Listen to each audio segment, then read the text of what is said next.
দৰং জিলাত অৱস্থিত 1979 চনতে স্থাপিত এখন লেঙেৰীয়াঝাৰ কৃষক উচ্চ মাধ্যমিক বিদ্যালয় আছিলে, কিন্তু যোৱা বৰ্ষৰ পৰা এই বিদ্যালয়খন উন্নীত হৈ লেঙেৰীয়াঝাৰ কৃষক উচ্চতৰ মাধ্যমিক বিদ্যালয় হিচাপে পৰিচিত হৈছে বিভাগীয়ভাৱে।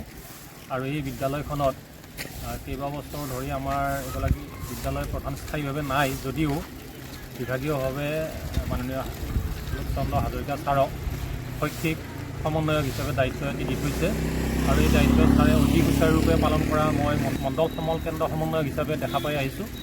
আৰু ছাৰে প্ৰতিদিনে ইয়াত ৰাতিপুৱা ছাত্ৰ ছাত্ৰীসকল আহি যাতে পৰিপাটিভাৱে বিদ্যালয়ত প্ৰৱেশ কৰে, সেই কথাটোৰ প্ৰতি নজৰ ৰাখি ছাৰে এইখিনি স্থানত থিয় হৈ প্ৰতিগৰাকীকে নিৰীক্ষণ কৰে বা তেওঁলোকক দিহা পৰামৰ্শ দিয়ে পৰিপাটি হ'বৰ কাৰণে। আৰু একেদৰে ছাৰে যেতিয়া বিদ্যালয় ছুটি হয়, ছুটিৰ সময়তো এই গেটখনত তোৰণখনৰ তলত থিয় হৈ ছাত্ৰ ছাত্ৰীসকলে যাতে ৰাজপথত উঠাৰ লগে লগে পৰিপাটিভাৱে দুয়োফালে ভাগ হৈ ছাত্ৰসকল যাব পাৰে, সেইটো নিৰীক্ষণ কৰি এটি বিদ্যালয়খনৰ পৰিৱেশ সুশৃংখলিত কৰি ৰখাত অৰিহণা যোগাই আহিছে। মই ভাবোঁ শিক্ষক এজন ৰাস্তাত গেটৰ সন্মুখত থিয় হৈ থাকিলে সঁচাই ল'ৰা ছোৱালীবিলাক সদায় শৃংখলাবদ্ধভাৱে এই বিদ্যালয়ত প্ৰৱেশ কৰিব। আৰু লগতে প্ৰায় ল'ৰা ছোৱালীক আমাৰ অভিভাৱকবিলাকে থ'ব আহে, আৰু তেতিয়া আমি অভিভাৱকবিলাকৰ লগতো অলপ মত বিনিময় কৰা যায়। আৰু সেই সংক্ৰান্তত অভিভাৱকখিনিও আছে যথেষ্ট তেওঁলোকে অলপ সুফল পায়, যাতে আমাৰ ল'ৰা ছোৱালীক তেওঁলোকে নিৰাপদে ৰাখিছে, এই ক্ষেত্ৰত তেওঁলোক সজাগ হয়।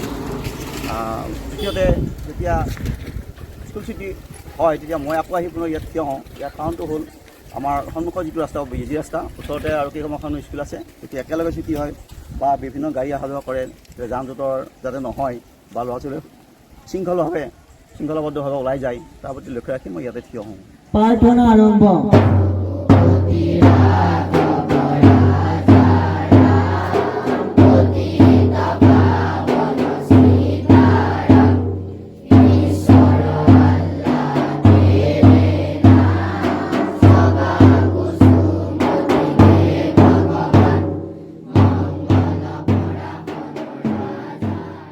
আজিৰ প্ৰাৰ্থনাত প্ৰথমে গীত গাব দীপশিখা কলিতা।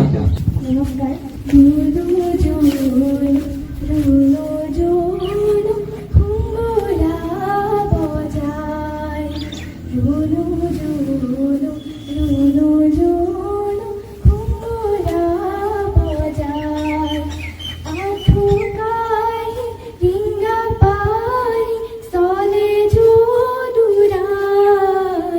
জহুয়া আইরে আন্ধারাতে পোহরায়, জহুয়া আইরে আন্ধারাতে পোহরায়।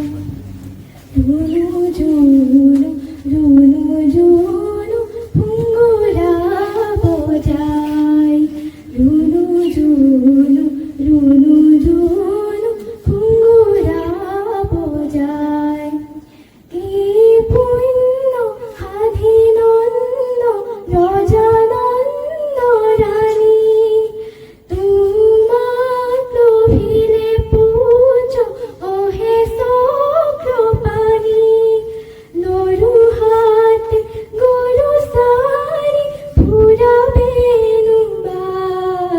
জহুয়া আইরে আন্ধারাতে পোহরায়, জহুয়া আইরে আন্ধারাতে পোহরায়।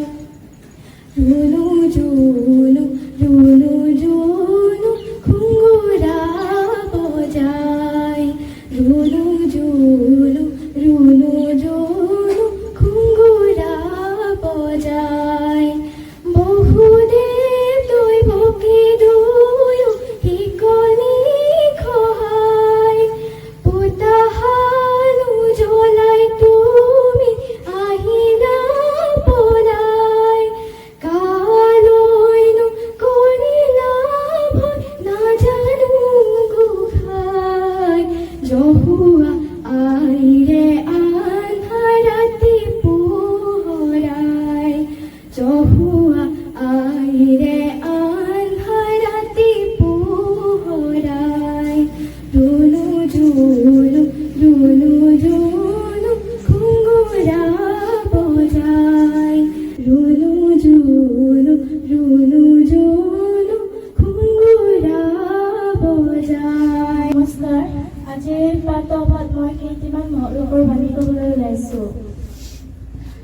আলেকজেণ্ডাৰ পপে কৈছিল যে মানুহে ভুল স্বীকাৰ কৰিবলৈ লাজ পোৱাটো উচিত নহয়, কাৰণ এই কামে মানুহক আগতকৈ অধিক জ্ঞানী হোৱাটোহে সূচায়।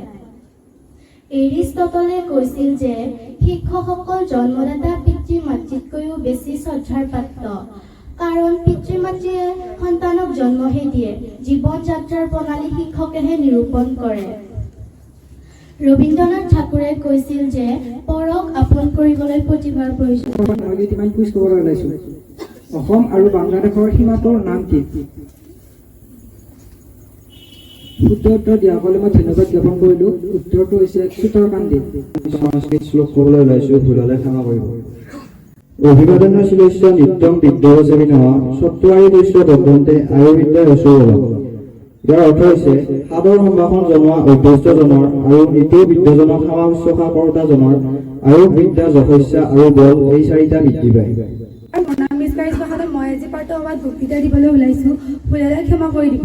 সকলো ল'ৰা ছোৱালীয়ে নিজে চিন্তা কৰিব জনা হোৱাৰ পাছত জীৱনত এটি লক্ষ্য থিৰ কৰি লয়। মা দেউতাই দিয়া উপদেশ পৰিচালনা আৰু মই নিজে চিন্তা কৰিব পৰা শক্তিৰে ময়ো মোৰ জীৱনত এটি লক্ষ্য থিৰ কৰি লৈছোঁ। মই জীৱনত থিৰ কৰিছোঁ যে জীৱনত মই এজনী আদৰ্শৱান শিক্ষয়িত্ৰী হোৱাৰ বাবে। মই জানো যে এজনী আদৰ্শৱান শিক্ষয়িত্ৰী হোৱা তেনেই সহজ নহয়। এজনী আদৰ্শৱান শিক্ষয়িত্ৰী হোৱাৰ আগতে নিজেও এজনী আদৰ্শ ছাত্ৰী হ'ব লাগিব। জুই শালত গঢ়িলেহে কুমাৰ শালত গঢ়িব পাৰি বুলি এষাৰ কথা আছে। গতিকে বৰ্তমান মই নিজকে এজনী আদৰ্শৱান ছাত্ৰী হিচাপে গঢ়ি তুলিবলৈ যত্ন কৰিছোঁ। নিজৰ পাঠ নিয়াৰিকৈ আয়ত্ত কৰা, বিদ্যালয়ত নিয়মিতভাৱে উপস্থিত থকা, সদায় সঁচা কথা কোৱা, শিক্ষাগুৰুসকলক শ্ৰদ্ধাশীল আৰু বিনয়ী হোৱা, বিদ্যালয়ত নিয়মিতভাৱে উপস্থিত থকা আদি গুণবোৰ অনুশীলন কৰিবলৈ যত্ন কৰিছোঁ। নমস্কাৰ, মোৰ নাম শিৱপ্ৰসাদ হাজৰিকা। মই এটি বৰগীত গাবলৈ ওলাইছোঁ, লেখা কৰিলোঁ। পাৱে পৰি হৰি কৰো কাতৰি প্ৰাণ ৰাখবি মোৰ বিষয় বিষধৰ বিষে জ্বৰ জ্বৰ জীৱন নাৰহে তোৰ প্ৰাণ ৰাখবি মোৰ অধীৰ ধন জন জীবন যৌবন অধীৰ সংসাৰ পুত্ৰ পৰিবাৰ হবহিয় হেৰি হাৰ পান ৰাখবি কমল দল জল চিত্ত চঞ্চল থিৰ মোহে তিল এক নাহি ভয়ো ভৱ ভোগে হৰি হৰি পৰম পদ পৰতে পান ৰাখবি মোৰ কহতু শংকৰ এই দুখ সাগৰ পাৰ কৰা হিহি কেশ তুহু গতি মতি দেহু শ্ৰী সত্য পন্থ উপদেশ প্ৰাণৰা বিমূঢ় পাৱে পুৰি হৰি কৰো কাতুৰি প্ৰাণৰা বিমূঢ় প্ৰাণৰা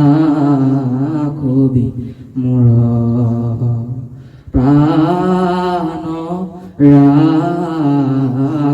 বিমূঢ়।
ধন্যবাদ।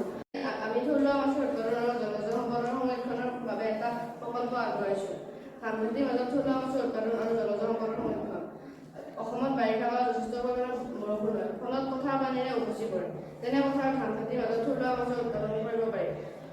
অসমত থলুৱা মাছৰ ভিতৰত পুঠি, কাৱৈ, গৰৈ, শিঙি, লাওপুঠি ইত্যাদি। ইয়াৰে প্ৰায়ভাগ মাছেই আমাৰ পৃথিৱীৰ পৰা বিলুপ্ত হ'ব ধৰিছে। যেতিয়া পথাৰত পানী কমি যায় আৰু উষ্ণতা বৃদ্ধি হয়, ফলত মাছবোৰে কণী পৰাৰ সময়ত অকালতে মৃত্যু হয়। মানে ইয়াত কৃষি ক্ষেত্ৰত জড়িত সকলো আছে আৰু তাৰ লগত মানে যিখিনি বস্তু আমাক লাগে, ধৰা হ'ল ইয়াৰ পৰা ইয়াত পুখুৰীটোৰ পৰা পানী পথাৰত ডাইৰেক্ট চাপ্লাই হ'ব আৰু ইয়াত গৰু থাকিব, ইয়াত ঘাঁহ থাকিব।